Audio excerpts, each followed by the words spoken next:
네, 대구교육은 현재 지역별 교육 격차 등 해결해야 할 과제가 산적해 있습니다. 강은희 교육감은 이런 과제를 해결할 핵심 정책으로 IB 교육을 강조했는데요. 취재 기자와 조금 더 자세히 얘기 나눠보겠습니다. 네, 금창호 기자.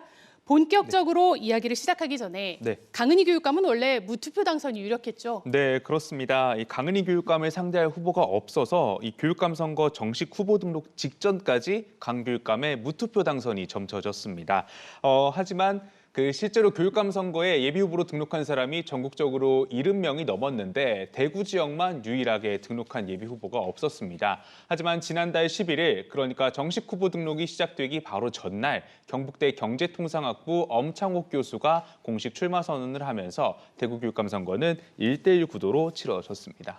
네, 엄창옥 후보가 나오면서 이번 선거에서 쟁점으로 떠올랐던 게 대구의 지역별 교육 격차였죠. 네, 그렇습니다. 이 수성구로 대표되는 특정 지역의 교육력이 쏠리고 있다는 지적 꾸준히 이어졌습니다.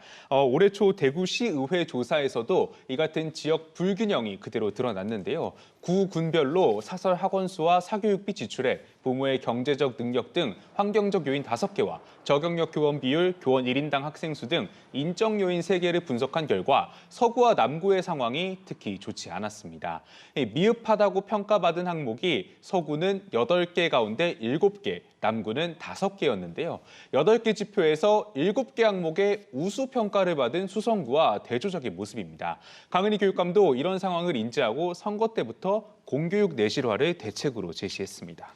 네, 그렇게 공교육 내실화를 위해 내세운 대표 정책이 IB 교육 정책입니다. 강 교육감이 힘을 많이 쏟고 있는 정책이죠. 네, 그렇습니다. IB, 그러니까 인터내셔널 바칼로레아는 이 스위스에 본부를 둔 비영리 교육재단이 개발하고 운영하는 국제인증 학교 교육 프로그램입니다. 과목 간 연계 수업을 하고 논구수령 평가를 중점적으로 진행하는 게 특징입니다. 대구에서는 지난 2019년부터 본격적으로 도입이 시작됐는데 지금까지 IB 본부에서 인증을 받아 IB 월드스쿨로 지정된 학교는 초중고 각각 3곳씩 모두 9곳입니다. 현재 관심학교, 후보학교 등으로 지정된 학교도 80곳입니다. 이 IB 프로그램의 고교 과정의 경우 과목당 2년 과정으로 진행되고 2년 수업이 끝난 뒤 과목당 7점 만점에 4점 이상을 얻어야 이수한 것으로 인정을 받을 수가 있습니다.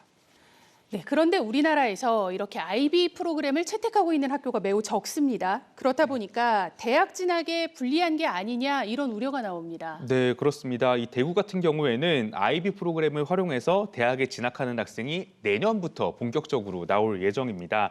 대구시 교육청은 학생부 종합 전형을 강조하고 또 IB 프로그램도 이 전형에 활용할 수 있도록 변형을 했습니다. 이 IB 프로그램에선 원래 2년 과정이 끝나야 성적이 나오는데 우리나라 학기제에 맞게 2년 과정을 4개로 쪼개서 학기별 평가를 실시하는 겁니다. 하지만 여전히 대학 수학능력시험 대비는 쉽지가 않습니다. 이 논서 수령 위주의 IB 평가와 달리 수능은 선지형이어서 동시에 대비하기가 힘들다는 게 학교 현장의 의견입니다. 이 때문에 수능 위주의 정시 전형 혹은 수능 최저학력 기준이 있는 학생부 교과 전형 대비가 어렵습니다. 결국 IB 프로그램을 이수함으로써 대입 전략을 짜기가 힘들어진다는 비판은 역시 피하기가 어려워 보입니다. 네, IB 프로그램의 장점을 잘 흡수하면서도 또 우리 학생들의 대입에서 불이익이 없도록 그런 방안들이 잘 만들어졌으면 좋겠습니다. 네, 오늘 말씀 잘 들었습니다.